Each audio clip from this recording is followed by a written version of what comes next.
Hello, myself Manoj Kumar Gupta, Senior Faculty in Physics Department, Resonance, Kota. Today we are discussing JEE Main Shift 2 paper of 29th July 2022. It is memory based paper. बच्चों से हमने memory के basis पे questions को collect किया है. तो इसका क्वेश्चन नंबर 1 है, some statement regarding nucleus are given. First option is volume is independent of A, second is volume depends on A power 1/3, third is volume depends on A, D is density depends on A and E is also density is independent of A. देखिए तो first जो है हम कह सकते हैं कि radius जो होती है, रेडियस इसको हम कह सकते हैं R नॉट A पावर 1/3 और you can say volume is proportional to A. तो वॉल्यूम तो डिपेंड्स ऑन A होता ही है, तो वॉल्यूम डिपेंड्स ऑन ए है सी ऑप्शन में. अब हम कहें डेंसिटी, डेंसिटी के लिए कह सकते हैं मास अपॉन वॉल्यूम. मास को लिख सकते हैं Z M P plus A minus Z M N divided by volume. Volume को हम लिख सकते हैं 4/3 पाई आर क्यूब, मतलब R not cube, A power 1/3 का होल क्यूब, मतलब ए आ जाएगा. और ये mp का mp जो प्रोटॉन का मास है, प्रोटॉन का मास न्यूट्रॉन के मास के इक्वल होता है, तो ये हम कह सकते हैं अप्रोक्सीमेटली amp और it is a proportional to. तो a क्या हो जाएगा, कैंसिल, और नीचे होगा 4/3 पाई आर नॉट क्यूब. तो यहाँ से हम कह सकते हैं density of nucleus independent of a होती है. ये हम याद भी रखते हैं इस लाइन को. तो option 4 is the correct answer. Density is independent of A.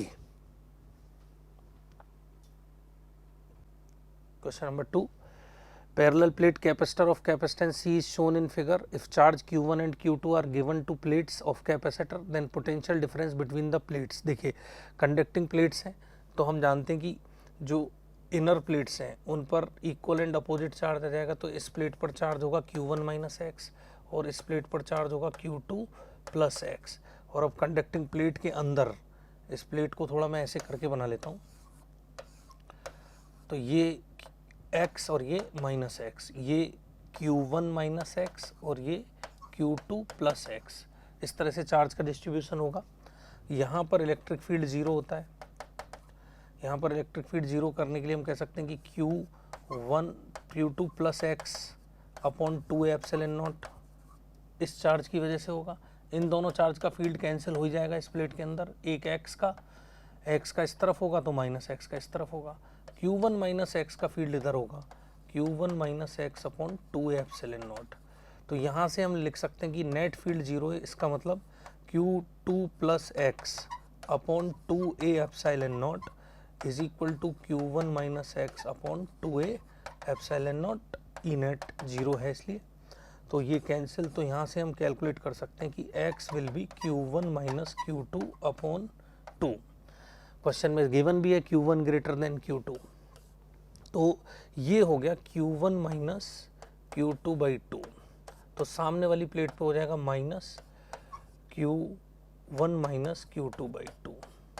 तो कैपेसिटर का जो चार्ज है एक तरह से Q1 माइनस Q2/2 हो गया है. और ये यहाँ की फील्ड भी लिख सकते थे हम, ठीक है ना, प्लेटों के बीच की. और ये पोटेंशियल डिफरेंस हमें कैलकुलेट करने के लिए कहा है क्वेश्चन में. पोटेंशियल डिफरेंस को हम कह सकते हैं V is equal to Q upon C, charge of capacitor. और चार्ज ऑफ कैपेसिटर हम कह सकते हैं Q1 minus Q2 divided by 2 और C. Electric field into distance से भी कर सकते हैं. प्लेटों के बीच में इलेक्ट्रिक फील्ड फाइंड कर लें E, और डेल्टा V को हम लिख सकते हैं E इंटू D. इस तरह से भी कर सकते हैं. और हम कह सकते हैं इस क्वेश्चन का सही आंसर होगा option number 1. Next question, question number 3. Direction of current and length of 2 parallel wires are shown in figure, then force on wire Y due to wire X will be. तो हमें इस wire Y पे force calculate करना है due to wire X. तो देखिए एक बात जरूर है कि इस क्वेश्चन में ये पहला वायर छोटा है और दूसरा वायर बड़ा है. ये 5 मीटर का है और ये 50 सेंटीमीटर का है. तो एग्जाम में क्या डायग्राम थोड़ा सा कंफ्यूजिंग था. तो डायग्राम में दोनों वायर्स की लेंथ में इतना रेशो नहीं था जितना उसकी डायमेंशन एक्चुअल में गिवन है, तो बच्चे दोनों को थोड़ा सा छोटा बड़ा समझने में दिक्कत कर रहे थे। तो ये 50 सेंटीमीटर है और ये distance them between them is 5 centimetre.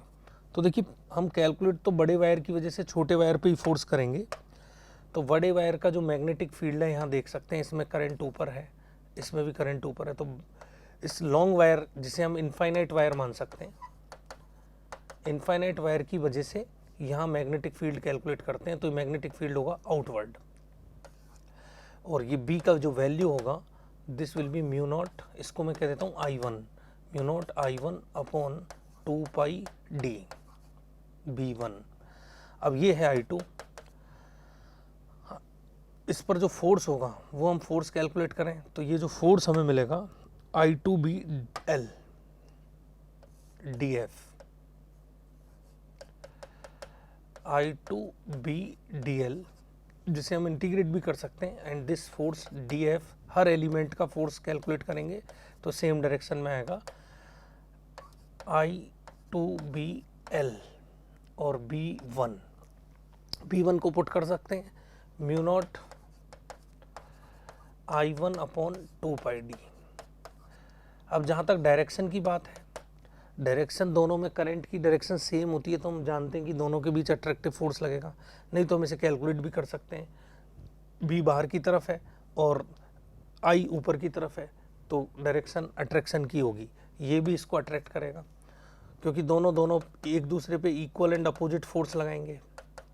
तो वैसे एग्जाम में इसमें क्वेश्चन में पूछा है force on wire Y due to X, लेकिन जितना फोर्स एक्स वाई पे लगाएगा उतना ही फोर्स वाई भी एक्स पे लगाएगा, तो हम कह सकते हैं कि जो नेट फोर्स होगा वाई वायर पे वो इतना ही होगा mu not I1 I2 upon 2 pi D into L. अब वैल्यूज पुट कर देते हैं, म्यू नॉट की value 4 pi into 10⁻⁻7 2 pi, D की वैल्यू 5 सेंटीमीटर है मतलब 5 इंटू 10⁻⁻2, I1 I2 की वैल्यूज हैं 2 एंड 3, 2 एम्पियर एंड 3 एम्पियर, और लेंथ स्मॉल वायर की लिखेंगे 50 सेंटीमीटर मतलब 0.5। तो इस सब को कैलकुलेट करते हैं तो ये हो गया 2 और 2 जा 4 1 12 into 5 12 into 0.5 by 5 into 10⁻⁻5 newton, तो this will be 6/5 into 10⁻⁻5 newton. 6/5 को कह सकता हूँ 1.2 इंटू 10⁻⁻5 न्यूटन, तो 1.2 इंटू 10⁻⁻5 न्यूटन अट्रैक्शन, और ये ऑप्शन नंबर 1 में है, so 1 is the correct answer. Next question, question number 4, juggler throws n ball per second in upward direction. Juggler जो है वो n बॉल पर सेकेंड ऊपर की तरफ फेंकता है, तो ये क्वेश्चन में गिवन है किसी स्पीड u से फेंक रहा होगा n बॉल पर सेकेंड। तो यहाँ से हम कह सकते हैं कि interval between balls, interval between balls, interval between balls,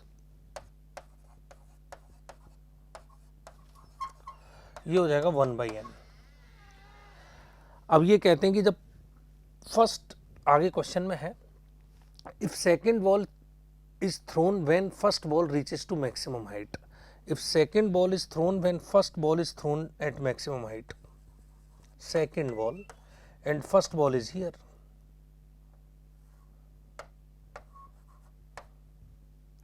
sorry, second ball is here and first ball is here,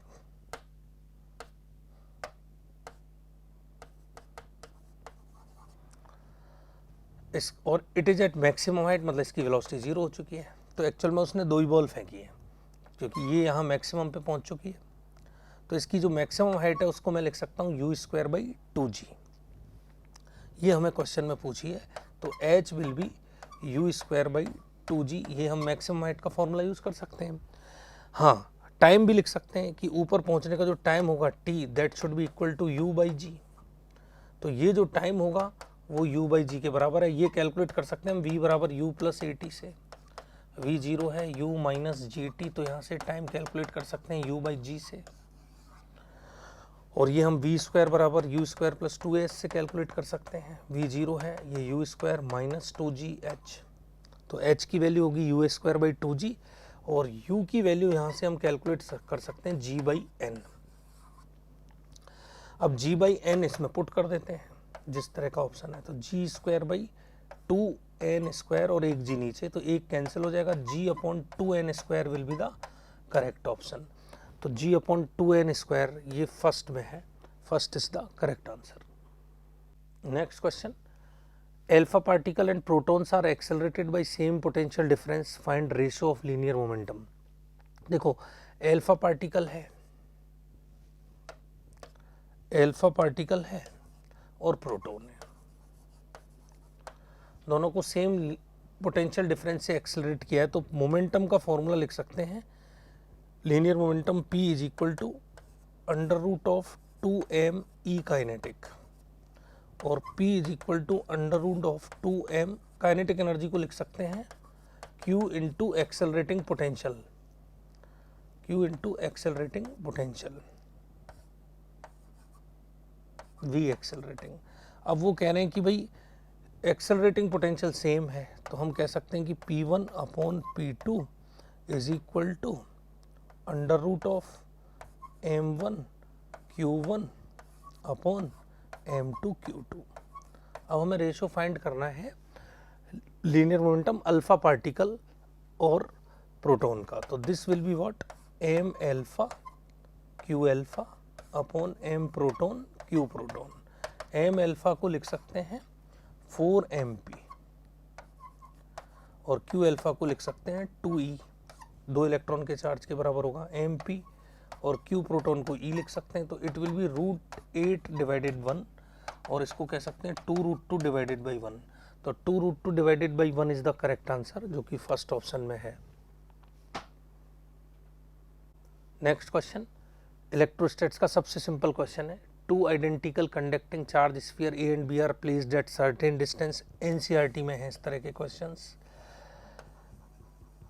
ये Q और Q दोनों इक्वल चार्जेज हैं, और हम ये कह सकते हैं कि F इनके बीच में होगा, F is equal to K Q square by R square, इसको फोर्स कह सकते हैं।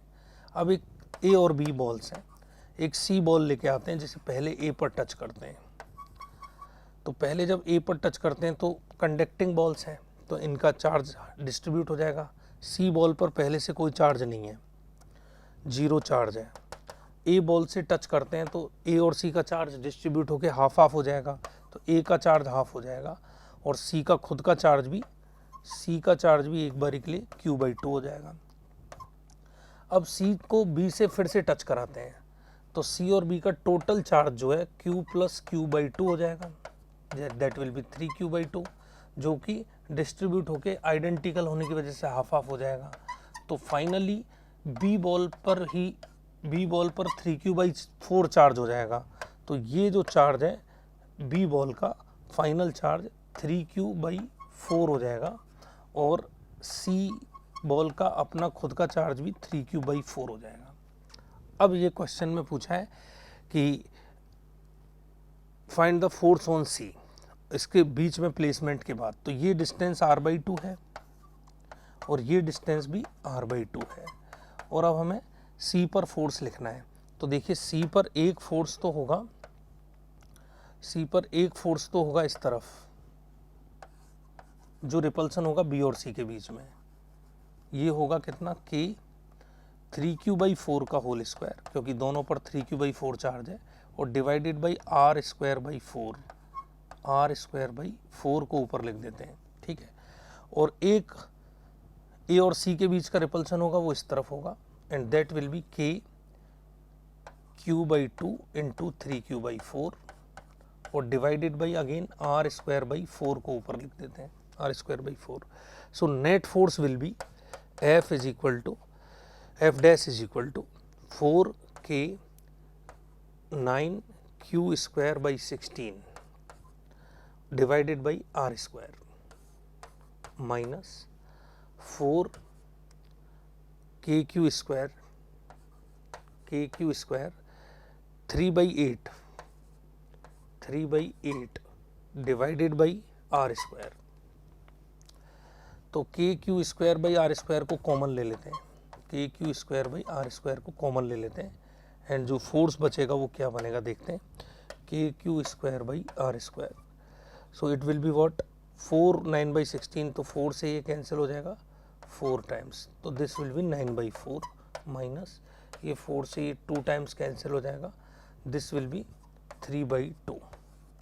तो इसे मैं कह सकता हूँ 2/2 और मल्टीप्लाई करके 6/4, तो 6। तो फाइनली हम ये कह सकते हैं कि जो डिफरेंस हो क्या आएगा, F dash will be K Q square by R square, 9/4 minus 6/4, LCM ले लें जो भी है, 9/4 माइनस 6/4, तो ये है K Q square by R square into 3/4।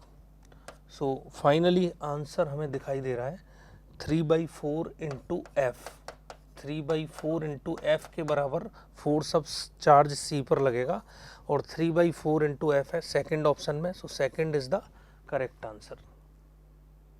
Next question, question number 7, linear momentum of A particle move is increased by 20%। तो particle का लीनियर मोमेंटम इंक्रीज्ड बाई 20% है, मतलब पी से 20% इंक्रीज कर दिया है, तो 20% का मतलब हो गया 0.2p, 20% of p that will B 0.2p, तो लीनियर मोमेंटम हो गया p plus 0.2p, p final, ये है p इनिशियल।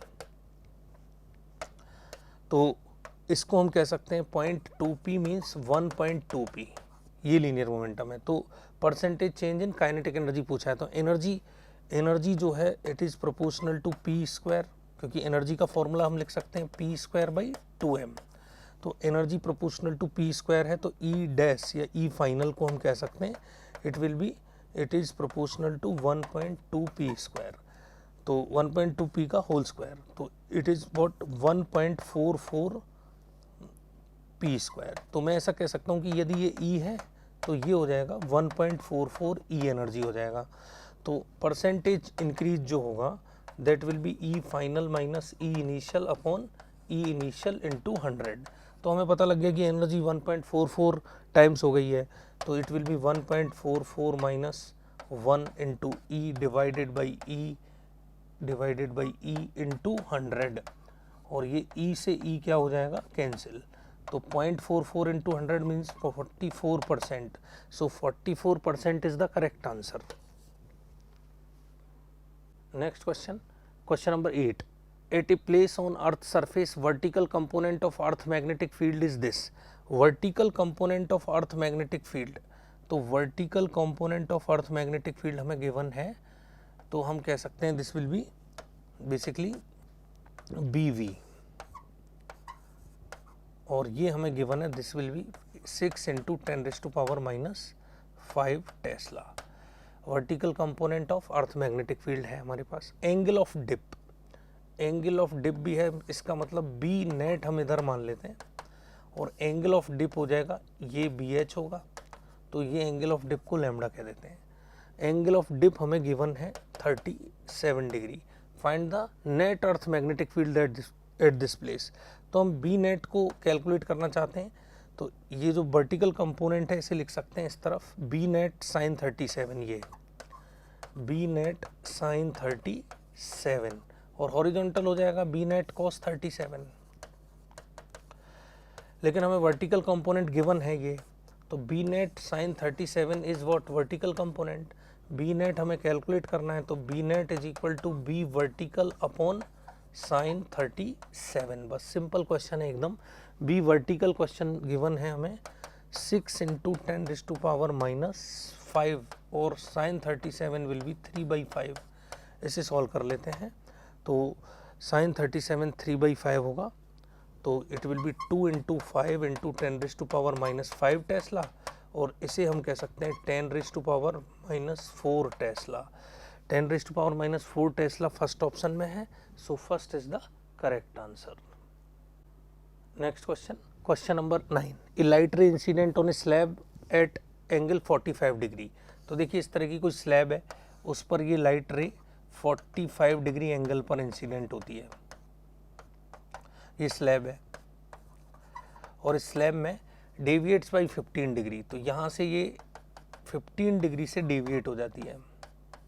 तो ये तो बहुत सिंपल है, स्लैब का रिफ्रैक्टिव इंडेक्स म्यू है, तो यहाँ से हम एंगल ऑफ रिफ्रैक्शन बता सकते हैं। डेल्टा हमें गिवन है, दिस विल बी आर, तो हमें पता है कि आर प्लस 15 डिग्री जो है वो सामने आई के बराबर होगा, दैट इज़ 45 डिग्री। तो यहाँ से आर की वैल्यू हमें मिल जाती है 30 डिग्री। और हमें रिफ्रैक्टिव इंडेक्स पूछा है, स्नेल्स लॉ लिख देते, sine i upon sine r. Sine i by sine r को हम लिख सकते हैं म्यू बाई 1, तो it will be what, sine i sine 45 degree और sine r will be sine 30 degree. Sine 30 degree that will be mu, sin it is 1 by root 2, it is 1 by 2, this is mu, तो 2 by root 2 means root 2, this is mu, root 2 को कहते हैं 1.414, so answer will be in first option. Next question, a capacitance of capacity 500 microfarad is connected to DC volt of 100 volt। देखिए एक capacitance है 100 microfarad इसकी capacity है और एक डीसी सेल से कनेक्टेड है जिसकी बैटरी की वोल्टेज 100 है। तो इस कैपेसिटर को चार्ज कितना मिलेगा, क्यू स्टडी स्टेट पर इसको जो चार्ज मिलेगा वो C into V, it means it is 500 into 10⁻⁻6 into 100, this will be the charge, इतना कूलम चार्ज हमें इस पर मिल जाएगा। फिर ये कह रहे हैं कि it is disconnected to an inductor of 50 milli henry, इसे एक 50 मिली हेनरी के इंडक्टर से कनेक्ट कर दिया गया कैपेसिटर को चार्ज करके।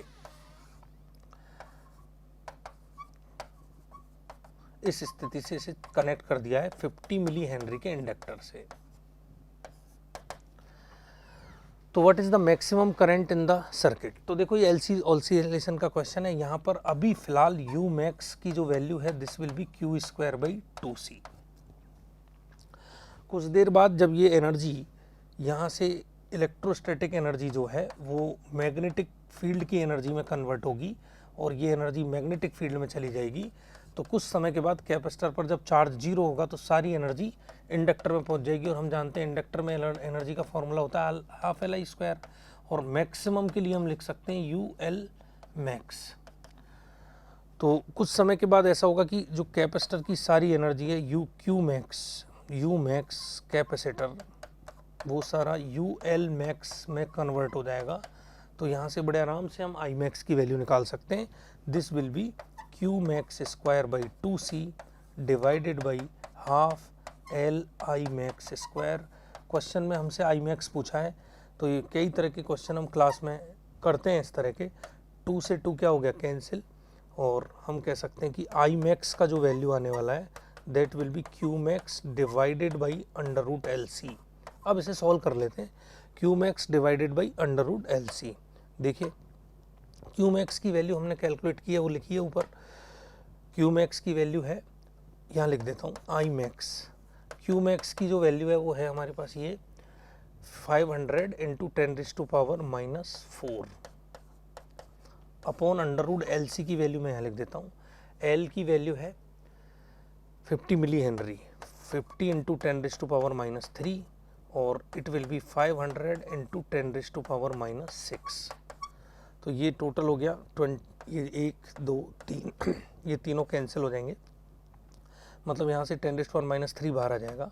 तो 500 इंटू 10⁻⁻4 डिवाइडेड बाई 5 भी बाहर आ गया और 10⁻³ भी बाहर आ गया। तो ये -3 -4 से जाएगा तो ऊपर -1 बचेगा बस। तो 500 और ये 100 इंटू 10⁻⁻1 100 इंटू 10⁻⁻1 मतलब 10 ampere. So 10 ampere is the maximum current in the inductor coil. So option 1 is the correct answer. Next question. A ball is dropped from height h. First h by 2 takes t1 and next h by 2 takes t2. Find relation between t1 and t2. मतलब इस question में हमसे कहा है कि भाई एक ball को h हाइट से ड्रॉप किया गया और इसका जो फर्स्ट हाफ पार्ट है h by 2 उसे गिरने में t1 टाइम लगता है और जो नेक्स्ट h by 2 पार्ट है उसे गिरने में T2 टाइम लगता है। तो हम एक काम करते हैं, U तो 0 है तो फर्स्ट h/2 को तो लिख सकते हैं first h/2, this will be half g T1 square, और टोटल h को हम लिख सकते हैं half g T1 plus T2 का whole square. Total T1 plus T2 का एक साथ लिख देते हैं, और यहाँ से हम इस h की वैल्यू को यूज कर सकते हैं। h की यहाँ से जो हमें वैल्यू मिल रही है that will B g T1 square, तो ये यहाँ पुट कर देते हैं। तो g T1 square is equal to half g T1 plus T2 का होल स्क्वायर। g कैंसिल हो जाएगा तो यहाँ से हमें मिलेगा root T1 is equal to T1 plus T2, और इसे सॉल्व करके मिल जाएगा root 2 minus 1 into T1 is equal to T2। इस तरह का ऑप्शन होगा root 2 minus 1 into T1 plus T1 is equal to T2, और ये सेकंड ऑप्शन में है। So second is the correct answer.